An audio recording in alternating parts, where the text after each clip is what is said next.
Lama tak pancing sama Betul lah. Ha? Itulah. Dah kerek ada ni sekarang. Mana kerek kita mancing udang aja. Mancing udang? Kolam ke? Tak lah. Wild lah. Yeay. Yeay. Apa strike? Alhamdulillah.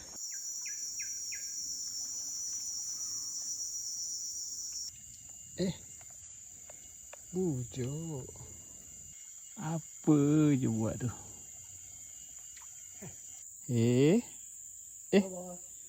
Ada strike.